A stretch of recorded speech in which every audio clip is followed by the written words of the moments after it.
నమస్తే, నేను మీ Prashanth. Real estate పరంగా మనం ఏదైనా ల్యాండ్ కానివ్వండి, ఫ్లాట్స్, అపార్ట్మెంట్స్ ఏదైనా కొనాలనుకున్నా, అమ్మాలనుకున్నా అసలు ఎలాంటి టిప్స్ యూజ్ చేయాలి అండ్ అదేవిధంగా మనం అసలు ఎలా రియల్ ఎస్టేట్ అనేది వాడాలి అనేది దీని గురించి అయితే మాట్లాడేందుకు ప్రస్తుతం మనతో పాటు real estate expert Smita Krishnamurthy గారు అయితే ఉన్నారు. నమస్తే అండి. నమస్తే అండి. మేము చాలా మంది ల్యాండ్ అమ్ముదాం అనుకుంటారు, కొందాం అనుకుంటారు. అదేవిధంగా మనకి విల్లాస్ కానివ్వండి, ఫ్లాట్స్ కానివ్వండి, అపార్ట్మెంట్స్ ఇవన్నీ. సో వీళ్ళకి అలా అసలు ఎలాంటి టిప్స్ ఉండాలి మేడం? అదేవిధంగా ఎలాంటి జాగ్రత్తలు అనేవి ఉండాలి? ఒక ప్రాపర్టీ కొనేటప్పుడు చాలా ఆలోచించాలండి. For example I will tell you, ఒక పెళ్ళి చేయాలంటే 10 తరాల అవతల 10 తరాల యువతల అని చెప్తా ఉంటారు. I mean there are so many సామెతలు అలా ఉన్నాయి. So similarly is when you buying a property, ఆ ప్రాపర్టీ మీద 100% డిగ్ చేసి దాని హిస్టరీ ఏంటో అనేది మనం తెలుసుకోవాలి. లేదు అంటే రేపు ఫ్యూచర్లో హైడ్రా లాంటి మోషన్స్ వచ్చినప్పుడు మన బిల్డింగ్లు కూడా లేచి వెళ్ళిపోతాయి దాంట్లో. సో ఒక ప్రాపర్టీ కొనేటప్పుడు అది ఏ సర్వే నెంబర్లో ఉంది, అది ఏ జిల్లాలో వస్తుంది, ఏ విలేజ్లో వస్తుంది, మండల్లో వస్తుంది, క్లియర్ ఉందా, దాని మీద కేసెస్ ఉన్నాయా, ఈ ప్రాపర్టీ ఎవరు ఓన్ చేస్తున్నారు, ఎన్ని సంవత్సరాల నుంచి ఎవరి చేతిలో ఉంది, మధ్యలో ట్రాన్సాక్షన్స్ అయ్యిందా, ట్రాన్సాక్షన్స్ అయితే లింక్ డాక్యుమెంట్స్ కరెక్ట్గా ఉన్నాయా లేవా, ఇవన్నీ మనం చెక్ చేసుకోకుండా కొంటే మాత్రం రేపు పప్పులో కాలేసినట్టే. So similarly is when you buying flats కానీ, విల్లాస్ కానీ, ఇండిపెండెంట్ హౌసెస్ కానీ కూడా ఆ బిల్డర్ ఎలాంటి వాడు, ఆ బిల్డర్ ప్రొఫైల్ ఏంటి, పర్మిషన్స్ లెవెల్ ఎలా ఉన్నాయి, ఎంతవరకు ఉన్నాయి, ఇవన్నీ మనం కన్సిడర్ చేసుకోవాలి. లేదు అంటే రేపు ఫ్యూచర్లో మనం డబ్బులు పెట్టాక ఒక్కసారి మన డబ్బులు మన జేబులో నుంచి అవతలకి వెళ్ళింది అనుకోండి, that is never your money. ఆ డబ్బులు తిరిగి రావు మీకు. సో ఎంత జాగ్రత్తగా మనం ఒక్కొక్క పనులు మన లైఫ్లో చేసుకుంటామో అది ప్రాపర్టీ కొనేటప్పుడు కానీ అమ్మేటప్పుడు కూడా అంతే జాగ్రత్తగా ఉండాలి. ఇప్పుడు ఒక పాపనో అబ్బాయినో స్కూల్కి పంపించాలంటే ఆ స్కూల్ హిస్టరీ మొత్తం తీస్తారు. ఎన్ని ర్యాంకులు వచ్చాయి ఆ స్కూల్కి, ఎంతమంది స్టూడెంట్స్ ఉన్నారు, టీచర్స్ ఎలాంటి వాళ్ళు, దాంట్లో చదివించే టీచర్స్ క్వాలిఫికేషన్స్ ఏంటి, ఇవన్నీ. సో ఒక ప్రాపర్టీ కొనేటప్పుడు మనం ఎందుకు దాన్ని అంత డిగ్ చేసుకోము? ఇప్పుడు ఈ డిజిటల్ మీడియా రావటం వల్ల ఏమవుతుందంటే డిజిటల్ మీడియాలో అడ్వర్టైజ్మెంట్స్ హెవీ అయిపోయినాయి. అంత ప్రీ ప్లాన్డ్గా ఉంటుంది, అంత డిజిటల్ మీద మొత్తం చుక్కలు చూపెట్టేస్తారు and people get attracted to that. హిందీలో దేర్ ఇస్ ఎ సేయింగ్, జో దిక్తా హై వోయి బిక్తా హై. సో వాళ్ళు మొత్తం కలర్ఫుల్గా దాన్ని డెకరేట్ చేసేసుకొని ఫుల్ మ్యూజిక్ యాడ్ చేసుకొని they will give you 3D 4D effect ఇచ్చేస్తారు. సో ప్రాపర్టీ కొనే వాళ్ళు కూడా ఆలోచించరు అక్కడ, హే ఇంత ఇస్తున్నారా మనకి, యాక్చువల్లీ అది లాజికలీ ప్రాక్టికలీ పాసిబులా కాదా అని కూడా people not think.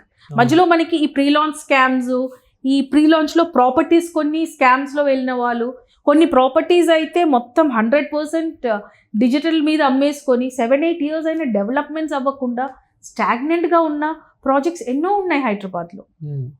So due diligence అనేది is very very important. So ఒక ప్రాపర్టీ కొనేటప్పుడు 100% 100% దాన్ని హిస్టరీ ఏంటో మనకి 100% తెలియాలి along with the builder. Similarly ఇప్పుడు నేను ఒక ఫ్లాటో లేదంటే ప్లాట్కి మార్టిగేజ్ లోన్ రాదు, కానీ when I'm buying a flat or villa or whatever it is, ఒక ప్రీ అప్రూవల్ మార్టిగేజ్ లోన్ తీసుకొని, ఎందుకంటే బ్యాంక్లో మనం లోన్ తీసుకుంటున్నామంటే డెఫినెట్లీ వాళ్ళు డిగ్ చేస్తారు. వాళ్ళు ఒక 30 to 50 years హిస్టరీని డిగ్ చేసి మనకు లోన్ ఇస్తారు. So which makes that property very clear. So అలా ప్లాన్ చేసుకొని అండ్ ఒక సస్టైనబుల్ అండ్ ఒక రిలయబుల్ ఏజెంట్. ఒక ప్రాపర్టీ మీరు డైరెక్ట్గా కొనే కంటే కూడా ఒక ఏజెంట్ త్రూ కొనటంలో మీకు చాలా అడ్వాంటేజెస్ ఉన్నాయి. ఎందుకంటే I tell you one best example. ఇప్పుడు నేను ఒక కంపెనీకి వెళ్తాను, ఫ్లాట్ కావాలి అంటాను, 100 మంది పరిగెత్తుకొని వస్తారు, madam please come, sir please come అనేసి. రేపు నాకు ఒక ఇష్యూ ఉంది, నేను అదే కంపెనీకి వెళ్ళాను అనుకోండి, సార్ ఆ టేబుల్లో అడగండి, ఆ క్యాబిన్లో అడగండి, మా సార్ రాలేదంటారు. అదే మీరు ఒక ఏజెంట్ త్రూ వెళ్ళారనుకోండి, మీ ప్రాబ్లమ్ని he will escalate it to the company. ఎందుకంటే they will take the ownership. నేను అమ్మిచ్చాను flat, I'm responsible for that అని. కాకపోతే he should be reliable and resourceful agent. లేదు అంటే మధ్యలో వాళ్ళు కూడా పారిపోతారు. సో ఇండస్ట్రీలో ఎలాంటి వాళ్ళని నమ్మాలి, ఎలాంటి వాళ్ళని నమ్మకూడదు అనేది also is a tank. So ఒక రిసోర్స్ఫుల్, ఒక రిలయబుల్ ఏజెంట్ త్రూ మీరు ఒక ప్రాపర్టీ కొంటే డెఫినెట్లీ మీది ఏ ఇష్యూ అయినా కూడా అక్కడ సాల్వ్ అవుతుంది. So everybody should practice that.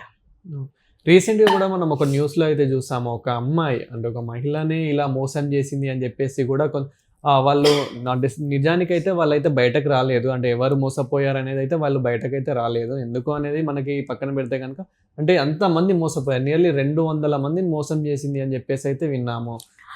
Last 1 year history మీరు హైదరాబాద్ మార్కెట్లో తీసుకుంటే ప్రీలాన్స్ స్కామ్స్లో మోర్ దెన్ ఒక 20 to 30,000 పీపుల్ మోసపోయి ఉన్నారు.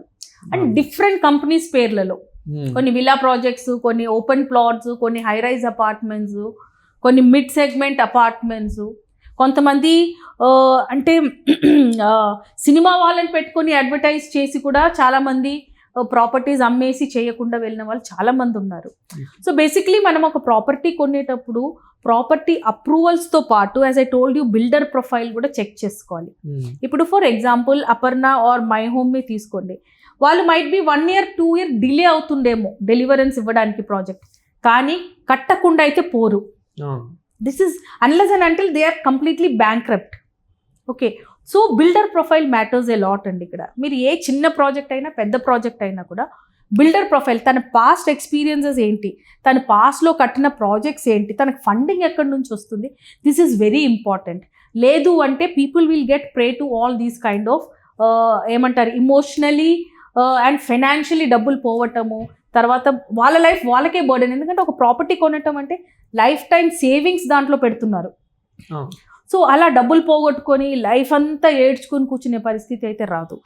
Earlier when this freelance schemes came ఇంత ఎడ్యుకేషన్ లేదు. ఇప్పుడు మీరు ఏ ప్లాట్ఫామ్ ఓపెన్ చేసి చూసినా కూడా ప్రతి డీటెయిల్డ్ ఇన్ఫర్మేషన్ మీకు గూగుల్లో దొరుకుతుంది. లేదంటే ఇప్పుడు చాట్ జీపీటీ వచ్చింది, it's very very very useful. So ప్రతిదీ మీకు ఆన్లైన్లో దొరికినప్పుడు ఈ డిజిటల్ మీడియాలో మార్కెటింగ్తో పాటు వాళ్ళు చేసేది కరెక్టా కాదని కూడా క్రాస్ వెరిఫై చేయండి. లేకపోతే ఇలాంటి స్కామ్స్కి 100%గా పీపుల్ బలి అవుతారు. హైదరాబాద్లో ఎక్కడ ల్యాండ్ తీసుకుంటే బెస్ట్ అంటారు? ఎక్కడ ఆ ల్యాండ్ ఎప్పుడు డెవలప్ అవుతుంది అంటారు? హైదరాబాద్కి ఒక 400 years హిస్టరీ ఉందండి. సో ఆ హిస్టరీని మనం పాస్ట్ డిగ్ చేస్తే ఈ లాస్ట్ 10 to 12 years చాలా ఫాస్ట్గా హైదరాబాద్ గ్రో అయింది. కాకపోతే ఈ గ్రోత్లో ఇప్పుడు మనం అనుకున్నట్టు చాలా మటుకి స్కామ్స్ కూడా జరిగాయి. ఎందుకంటే ఎక్కడైతే మార్కెట్ హెవీగా ఉంటుందో అక్కడే స్కామ్స్ కూడా జరుగుతుంది. So you have to be very careful. And మీరు ఏరియాస్ ఎంచుకున్నప్పుడు కూడా కొత్త ఏరియాస్కి వెళ్ళినప్పుడు ప్రాపర్ డ్యూ డిలిజెన్స్ తీసుకొని వెళ్ళాలి. అండ్ సిటీకి ప్రతి సైడ్లో నార్త్, ఈస్ట్, వెస్ట్, సౌత్ ఎటు పోయినా కూడా మనకి ఏదైతే ఆ రేడియస్ ఉందో అక్కడ నుంచి ఒక 50 kilometers, అంటే సిటీ నుంచి ఒక 50 kilometers రేడియస్లో 100%గా మీరు ఇన్వెస్ట్ చేసుకుంటే అప్రైజల్స్ అయితే ఉంటుంది. Thank you madam. Thank you.